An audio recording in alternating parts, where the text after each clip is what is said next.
The morning light breaks through your window, and with it comes the most important moment of your day.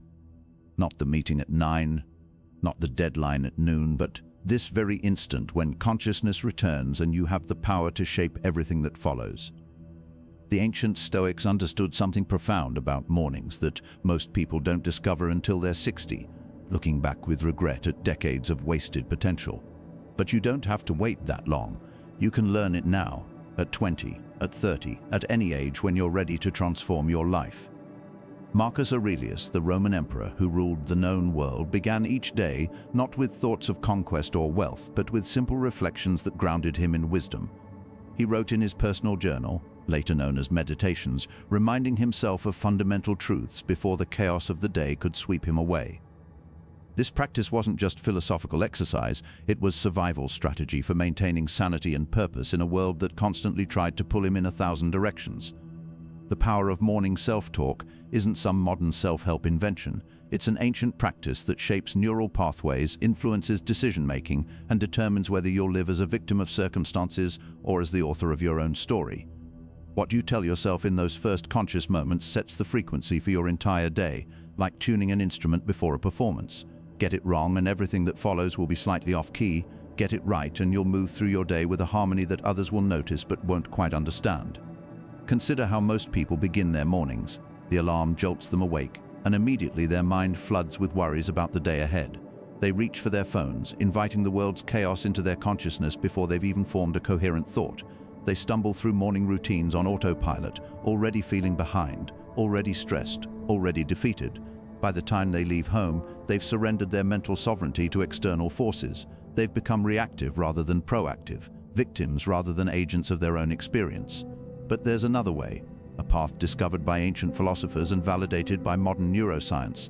It begins with understanding that your morning thoughts are not random mental noise, but powerful programming instructions for your subconscious mind. Every thought you think repeatedly creates neural pathways that become your default mode of operation. When you consciously choose empowering thoughts each morning, you literally rewire your brain for success, resilience, and wisdom. Let's explore 12 powerful things you should tell yourself every morning, drawn from Stoic wisdom but applicable to modern life. These aren't empty affirmations or wishful thinking. They're practical tools for mental conditioning that will fundamentally change how you experience reality. First, tell yourself, "Today I have the power to choose my response to everything that happens." This isn't about controlling external events, which is impossible. It's about recognizing the space between stimulus and response where your freedom lives. Viktor Frankl discovered this truth in the concentration camps, but the Stoics knew it 2,000 years earlier. Epictetus, born a slave, taught that we cannot control what happens to us, but we are absolutely responsible for how we respond. Every morning, remind yourself that no matter what the day brings, your power to choose your response remains intact. Traffic jams, difficult people, unexpected setbacks, none of these can force you to react in a particular way. You always have options, and recognizing this transforms you from a reactive creature into a conscious human being. Think about what this really means in practical terms. When your boss criticizes your work, you have a choice. You can take it personally, let it ruin your day, and respond defensively. Or you can pause, consider whether there's truth in the feedback, learn what you can, and respond professionally. When traffic makes you late, you can rage against reality, raising your blood pressure and arriving both late and agitated. Or you can accept what you cannot change, use the time to listen to something educational, and arrive late but calm. The external event is the same, but your experience of it depends entirely on your chosen response. When you wake up feeling anxious about the day ahead, remember that anxiety is just your mind's attempt to control the uncontrollable. The Stoics called this suffering twice, once in imagination and potentially once in reality. By telling yourself you have the power to choose your response, you cut your suffering in half. You stop wasting energy on imaginary scenarios and save your strength for actual challenges.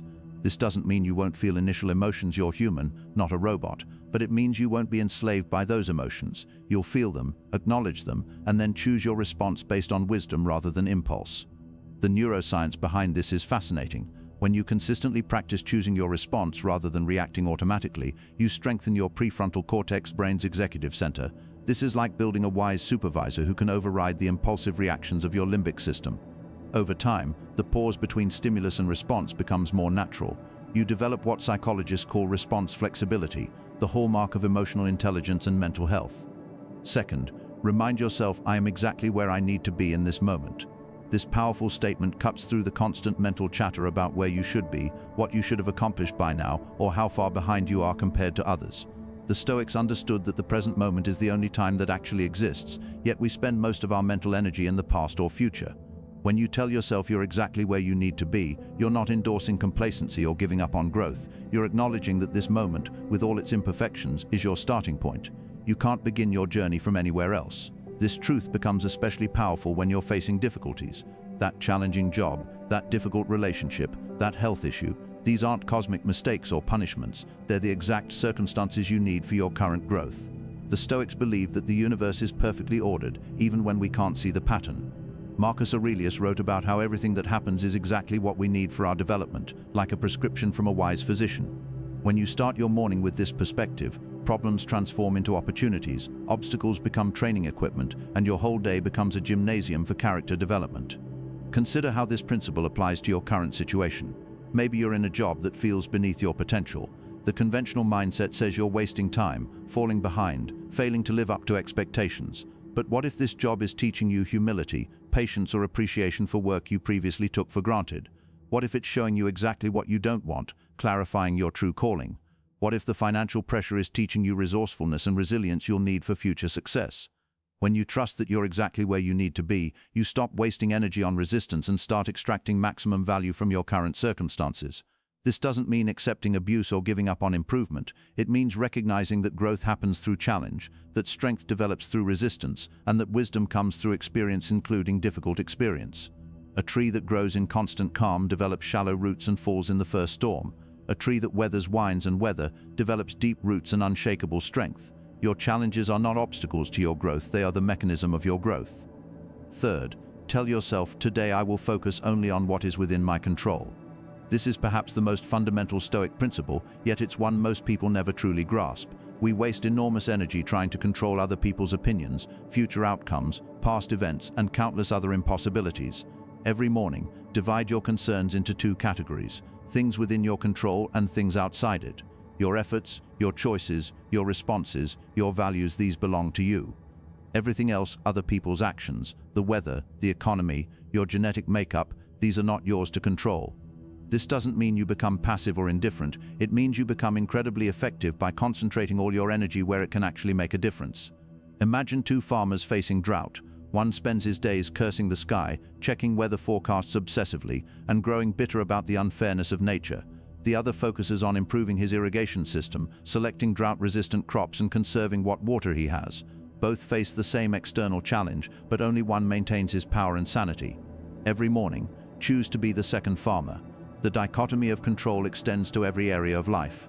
In relationships, you cannot control whether someone loves you, but you can control whether you act lovingly. In business, you cannot control market conditions, but you can control your preparation, effort, and adaptation. In health, you cannot control your genetic predispositions, but you can control your lifestyle choices. When you truly grasp this principle, an enormous weight lifts from your shoulders. You stop feeling responsible for the impossible and start taking full responsibility for the possible. This principle also transforms how you set goals. Instead of "I will lose 20 pounds, which depends on factors beyond your control, you commit to "I will exercise 5 times per week and eat nutritiously, which is entirely within your power." Instead of "I will get promoted," you focus on "I will exceed expectations in my current role and develop new skills." The outcomes often follow, but your peace of mind doesn't depend on them. You judge yourself only on what you actually control, your efforts and choices. Fourth, declare to yourself, "I will meet difficult people with compassion, knowing they are fighting their own battles." Marcus Aurelius began his mornings by preparing himself for encounters with difficult people. He reminded himself that he would meet those who were meddling, ungrateful, violent, treacherous, envious, and unsocial. But instead of becoming cynical, he recognized that these people acted from ignorance, not understanding what was truly good or bad. They were like people with diseased eyes who couldn't help but see the world distorted. This morning reminder transforms your interactions throughout the day. When someone cuts you off in traffic, when a colleague takes credit for your work, when a family member says something hurtful, you're prepared. You don't take it personally because you understand that their behavior reflects their internal state, not your worth. This doesn't mean you become a doormat or tolerate abuse. It means you respond from a place of strength rather than wounded ego. You can set boundaries with compassion, disagree without hatred, and protect yourself without becoming like those who would harm you. Think about the last time someone was unnecessarily rude to you. Your natural reaction was probably to take it personally, to feel attacked, to want to respond in kind. But what if you had started that day reminding yourself that hurt people hurt people? What if you had prepared yourself to see difficult behavior as a cry for help rather than a personal assault? You might have responded with curiosity rather than anger, asking yourself what pain that person must be carrying to act that way. This doesn't excuse their behavior, but it frees you from being controlled by it. The compassion you extend to others also extends to yourself. When you recognize that everyone is fighting battles, you remember that you are too. You give yourself the same understanding you offer others. You recognize your own difficult moments as symptoms of struggle rather than character flaws. This self-compassion isn't weakness or excuse-making, it's the foundation of genuine strength and growth. You can't give to others what you don't have yourself. Fifth, affirm. Today I will act according to my values, not my emotions. Emotions are powerful forces that evolution designed to keep us alive in immediate danger, but in modern life they often mislead us. Fear tells us to avoid challenges that would help us grow. Anger pushes us to say things we'll regret. Desire pulls us toward short-term pleasures that undermine long-term goals. The Stoics didn't advocate suppressing emotions, they recognized emotions as natural and often useful signals, but they insisted on filtering emotional impulses through rational judgment before acting. Each morning, remind yourself of your core values. What kind of person do you want to be? What principles guide your life? When emotions arise during the day, you'll have this morning anchor to return to. You'll ask yourself, what would the person I want to be do in this situation? This creates a gap between feeling and action where wisdom can enter. You might feel angry, but you choose to respond with patience because that aligns with your value of compassion. You might feel lazy, but you choose to exercise because health is one of your core values. Over time, this practice rewires your brain, making value-based action more automatic than emotional reaction. Consider how this plays out in real situations. You value honesty, but fear tempts you to lie to avoid consequences. You value loyalty, but anger tempts you to betray a confidence. You value health, but stress tempts you to seek comfort in destructive habits. Without the morning reminder of your values, emotions will win these battles. But when you start each day reconnecting with what truly matters to you, you have an anchor that holds steady against emotional storms. This practice also helps you understand the difference between feelings and truth. You might feel worthless after a failure, but that doesn't make you worthless. You might feel like everyone is against you during a difficult period, but that doesn't make it true. Emotions are weather patterns in the mind, sometimes sunny, sometimes stormy, always changing. Your values are the landscape beneath, stable, enduring, defining who you are regardless of the emotional weather. Sixth, tell yourself, I will embrace obstacles as opportunities to practice virtue. The Stoics had a powerful concept called the obstacle is the way. They believed that difficulties weren't interruptions to the good life but essential components of it. Just as muscles grow through resistance, character develops through challenges. Every obstacle presents an opportunity to practice courage, patience, wisdom, or justice. Without obstacles, these virtues would remain theoretical, like claiming to be a great swimmer without ever entering the water. When you start your morning with this mindset, the day's challenges lose their power to discourage you.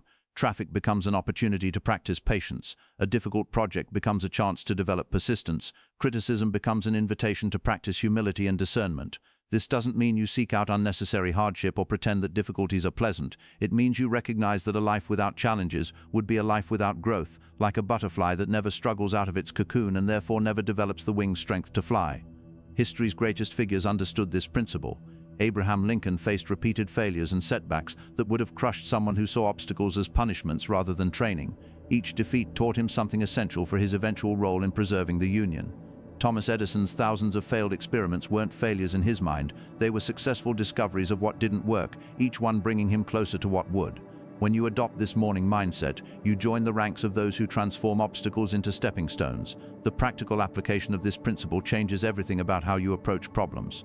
Instead of asking, why is this happening to me, you ask, what is this teaching me?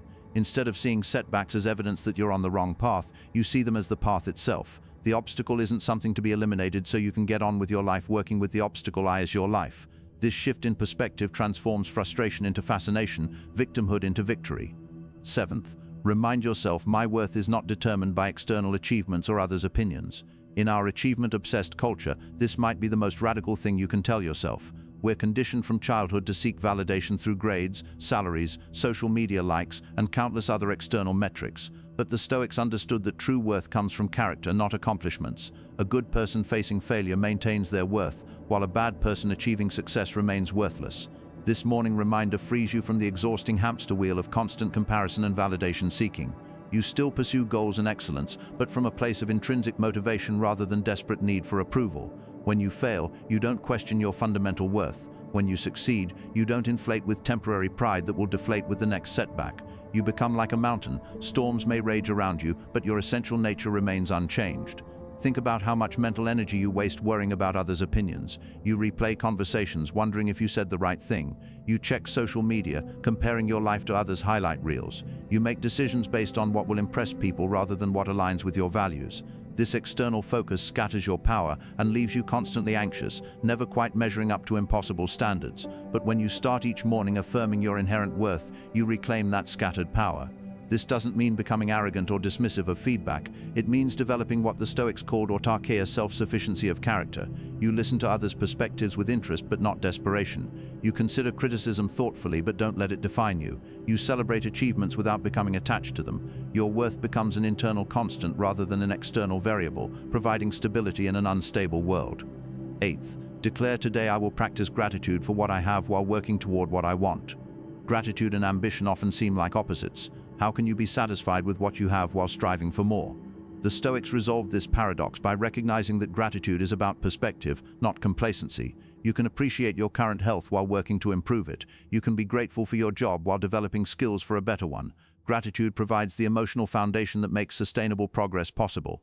Start each morning by acknowledging specific things you're grateful for, not as a rote exercise, but as a genuine recognition of abundance. Your ability to read these words means you have eyes that function, a mind that comprehends, and likely a device connected to vast human knowledge. These are miracles we take for granted.